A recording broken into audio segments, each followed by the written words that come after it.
Friends, welcome to my YouTube channel DP Educare. दोस्तों, UP PCS 2020 की प्रारंभिक परीक्षा 11 अक्टूबर को होने वाली है।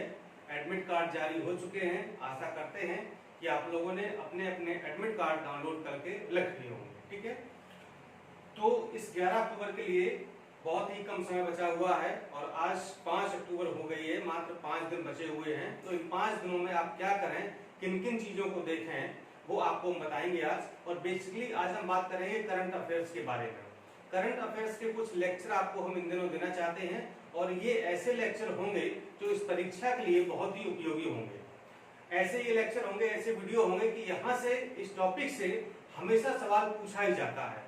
ठीक, हर टॉपिक से 1 या 2 सवाल हमेशा आते हैं। ये ऐसे 8-10 टॉपिक हैं जहां से हमेशा 10 या 15 क्वेश्चन आ जाते हैं। और अगर ये 10-15 क्वेश्चन आपके सही हो गए तो समझिए कि आप इन हो जाते हैं, और अगर गलत हो गए तो आप आउट भी हो सकते हैं। ठीक है, तो इसलिए इन टॉपिक को हमें ध्यान से पढ़ना होगा।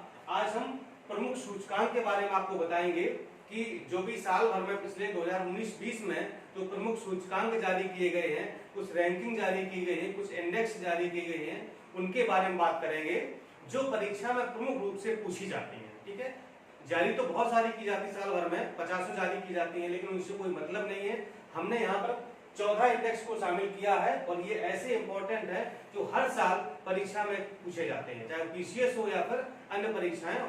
ठीक है, पीसीएस प्रारंभिक परीक्षा की टेस्ट सीरीज चल रही है।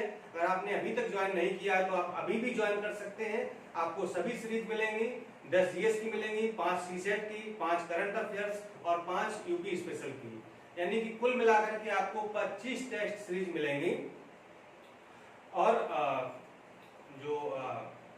उसकी रजिस्ट्रेशन की प्रक्रिया है, उसके लिए आपको ज्वाइन कैसे करना है, एक नंबर है 8423291094 8423291094। इस पर ज्वाइन लिख करके आपको भेज देना है। वहां पर आपको प्रक्रिया बताई जाएगी कि कैसे आप एडमिशन ले सकते हैं या रजिस्ट्रेशन करा सकते हैं। ठीक है, दूसरी आप लोगों की क्वेरी आ रही बहुत सारी कि समीक्षा अधिकारी मुख्य परीक्षा और खंड शिक्षा अधिकारी मुख्य परीक्षा का बैच कब से स्टार्ट होगा, उसकी क्लासेस प्रॉपर कब से चलाई जाएंगी। तो आपकी सूचना के लिए मैं बता दूं कि 11 अक्टूबर को आप एग्जाम दे लीजिए पीसीएस का। सब लोग फ्री हो जाइए, निश्चिंत हो जाइए। इसके बाद हम लोग पूरे जी जान से, पूरी शिद्दत से, पूरी ईमानदारी से जुट जाते हैं अपनी अपनी परीक्षा में। बीईओ वाले अपने में जुट जाएंगे और आरओ वाले अपने में जुट जाएंगे। दोनों परीक्षाओं की तैयारी हम समान रूप से कराएंगे। 6 तारीख को खंड शिक्षा अधिकारी परीक्षा है, उसकी भी प्रॉपर तैयारी होगी, यानी 6 दिसंबर को, और 22 दिसंबर को समीक्षा अधिकारी की है, उसकी भी प्रॉपर तैयारी होगी। दोनों परीक्षाओं के लिए अलग अलग रणनीति होगी। हमारी क्या रणनीति होगी ये आपको 11 तारीख के बाद हम यहीं पर वीडियो के माध्यम से आपको बताएंगे, आपके साथ शेयर करेंगे कि हमारी अगली रणनीति क्या होगी। जो खंड शिक्षा अधिकारी का जीएस है, जो डिस्क्रिप्टिव पोर्शन है, आपको लिखना होगा, वो भी आपको हम पढ़ाएंगे और आपको आंसर राइटिंग भी कराएंगे। निबंध दोनों परीक्षाओं में वो भी आपको पढ़ाएंगे। हिंदी दोनों की अलग अलग है, कुछ टॉपिक समान है लेकिन मैक्सिमम हिंदी दोनों की अलग है।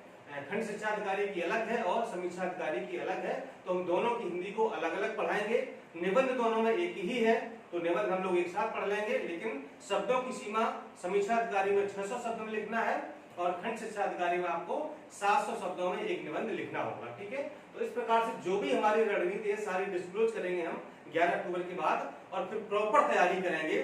क्योंकि किसी भी हालत में, चाहे आपका बीईओ हो या फिर आपका समीक्षा अधिकारी हो, ये परीक्षा क्रैक करनी ही करनी है, चाहे कुछ भी करना पड़े, रात दिन सोना ना पड़े, जगना पड़े, हम जगेंगे, आप भी जगिए, लेकिन इस परीक्षा को पास करके रहेंगे, चाहे कुछ भी हो जाए।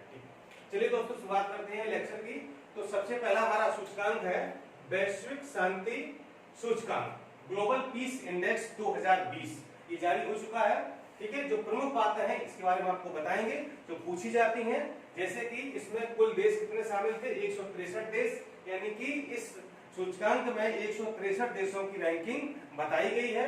प्रथम कौन सा है, आइसलैंड है। ठीक है, यहाँ पर बहुत ज्यादा शांति है, बहुत शांतिप्रिय लोग हैं। ठीक है, मतलब लड़ाई झगड़ा एक दूसरे से बिल्कुल नहीं करते हैं, बहुत प्रेम से रहते हैं। दूसरा है न्यूजीलैंड। ठीक है, और ये आइसलैंड अक्सर मतलब हमेशा हर साल मतलब पहले स्थान पर ही रहता है।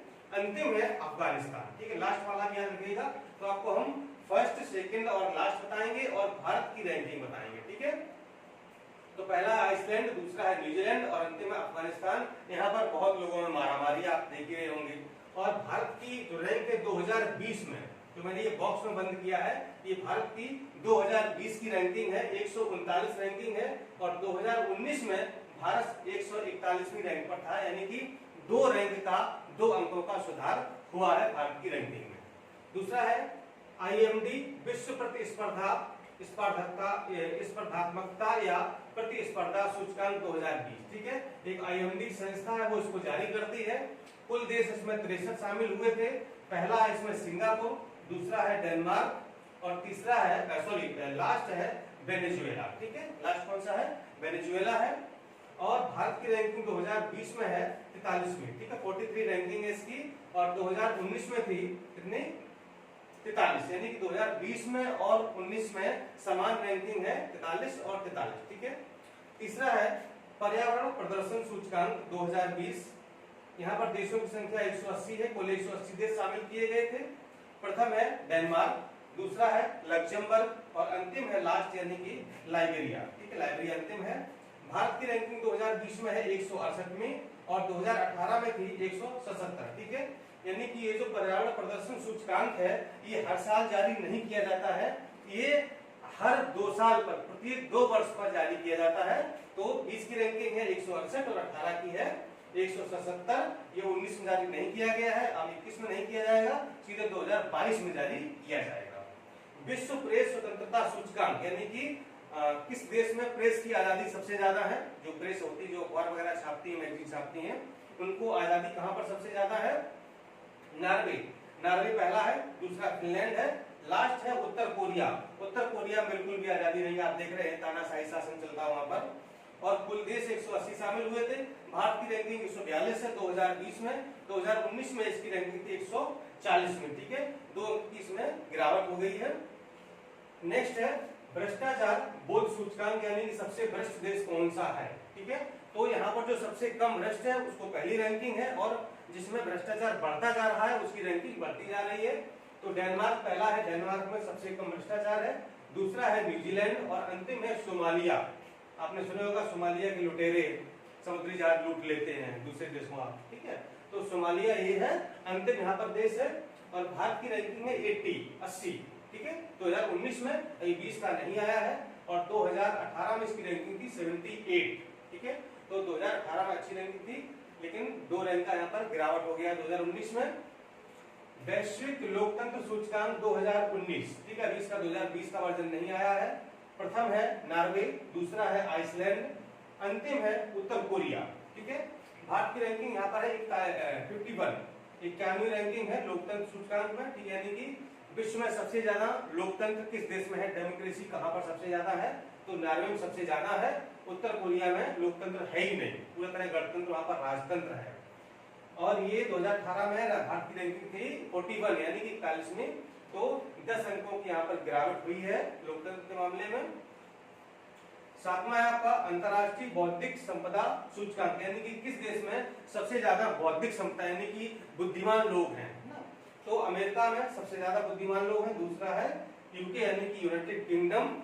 वेनेजुएला में लास्ट है, सबसे कम बुद्धिमान लोग हैं। भारत की रैंकिंग यहाँ पर 40 हो जाती है। और 2019 में भारत की रैंकिंग थी 36, यानी कि भारत में 4 अंकों की गिरावट हुई है 2019 के मुकाबले 2020 में। 8वां है जलवायु परिवर्तन प्रदर्शन सूचकांक 2020। ठीक है, इसमें प्रथम स्वीडन है, दूसरा है डेनमार्क और अंतिम है अमेरिका। ठीक है, भारत की रैंकिंग यहाँ पर 9वीं हो जाती है। और 2019 में भारत की रैंकिंग थी 11वीं। ठीक है, तो 2 रैंक का यहाँ पर सुधार हुआ है भारत में। 9वां है वैश्विक सामाजिक गतिशीलता सूचकांक। ठीक है, ये सूचकांक इस साल पहली बार जारी किया गया है और ये संस्था है WEF, वर्ल्ड इकोनॉमिक फोरम।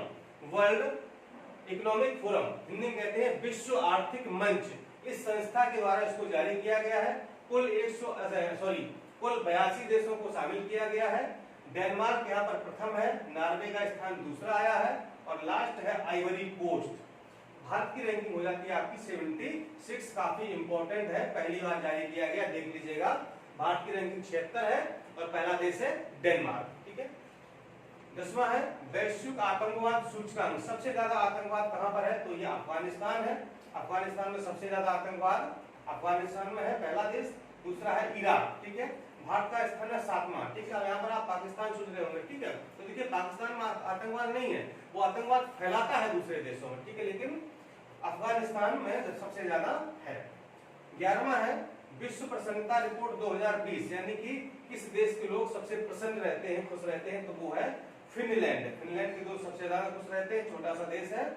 और जो ये नोकिया का फोन आप देख रहे हैं ना, जो नोकिया फोन आता था, जो नोकिया कंपनी है वो फिनलैंड की है, ध्यान रखिएगा, ठीक। छोटा सा देश है, लेकिन देखिए भारत में कितना बड़ा कारोबार उसने किया था नोकिया ने, ठीक है। दूसरा है यहाँ पर डेनमार्क, लास्ट है अफगानिस्तान। भारत की रैंकिंग यहाँ पर हो जाती है 144, 144, यानी कि भारत के लोग भी बहुत कम खुश हैं। मतलब आप देख ही रहे हैं कहाँ खुशी है लोगों में, वैसे ही परेशान है कोरोना की वजह से, जो खुशी थी वो भी कोरोना ने छीन ली है ना। तो चलिए 12वां देखते हैं वैश्विक भुखमरी सूचकांक 2019, इसका 2020 का वर्जन नहीं आया है। यहाँ पर पहली रैंकिंग है, यानी कि भुखमरी सबसे कम कहां पाई जाती है ये देख लेते हैं। तो ब्राजील में सबसे कम भुखमरी है, दूसरा है रूसी संघ, ठीक है। और भारत की रैंकिंग है यहाँ पर 102वीं। यहाँ पर यानी कि रैंकिंग जैसे बढ़ती जाती है तो भुखमरी भी बढ़ती जाती है। और 2018 में इसकी रैंकिंग थी 103, ठीक है। ये 19 वाली रैंकिंग है 102 भारत की, 18 में रैंकिंग थी 103, ठीक है, यानी कि एक अंक का सुधार हुआ है। और 13वीं है वैश्विक प्रतिस्पर्धात्मकता रिपोर्ट 2019, ठीक है। ध्यान रखिएगा ये रिपोर्ट और ये रिपोर्ट दोनों अलग है। इसको IMD जारी करता है, इसको WEF जारी करता है, वर्ल्ड इकोनॉमिक फोरम, विश्व आर्थिक मंच के द्वारा इसको जारी किया जाता है।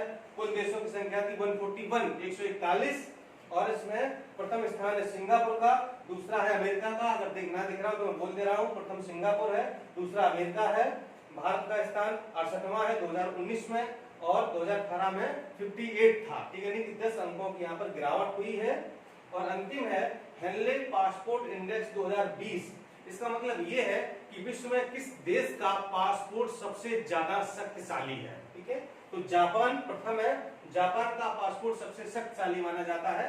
शक्तिशाली मतलब ये होता है ना, मतलब कि जो है उस देश के लोग जो है मतलब कि कितनी मतलब कि फ्लेक्सिबल कंडीशन पर दूसरे देशों में जा सकते हैं, ठीक है। मतलब बिना पासपोर्ट के या बिना वीजा के, पासपोर्ट तो ले जाना ही पड़ेगा, बिना वीजा के जा सकते हैं, ठीक है। तो मतलब फ्लेक्सिबिलिटी कितनी है, तो यहाँ पर देखा जाता है कि किस देश का पासपोर्ट सबसे ज्यादा मजबूत है, शक्तिशाली है। तो जापान प्रथम है, सिंगापुर दूसरा है। भारत का स्थान हो जाता है 84, इंपॉर्टेंट है काफी, 84वां स्थान है, जबकि 2019 में भारत का स्थान था 82, यानी कि 2 अंकों की यहाँ पर गिरावट हो चुकी है 2020 में। तो ये 14 ऐसे इंडेक्स हैं, ऐसे सूचकांक, इनको रट के जाइएगा बिल्कुल दिमाग बैठा के कि पहला देश कौन सा है और अंतिम कौन सा है, भारत की कौन सी रैंकिंग है, और भारत की 20 में क्या थी और 19 में क्या थी, क्योंकि कभी कभी एक आध साल पुराने आंकड़े पूछ लिए जाते हैं, ठीक है। तो उम्मीद करता हूँ कि आपको पसंद आया होगा। इसी प्रकार से आपको हम राष्ट्रीय पुरस्कार, अंतर्राष्ट्रीय पुरस्कार, खेल पुरस्कार, चर्चित व्यक्ति, जो भी चर्चित नियुक्तियां हुई हैं, निधन हुए हैं, तो ये सारे टॉपिक ऐसे हैं जहां से हमेशा सवाल पूछा ही जाता है। तो इस तरह आपको हम काफी वीडियो दे देंगे, तो प्रारंभिक परीक्षा के लिए आपके पास अच्छा खासा कंटेंट हो जाएगा रिवीजन करने के लिए। बाकी सीरीज चल ही रही है, तो वहां से आपको करंट पूरा मिल रहा है, बीपी स्पेशल मिल रहा है, वहां से आप कर सकते हैं। नमस्कार, धन्यवाद।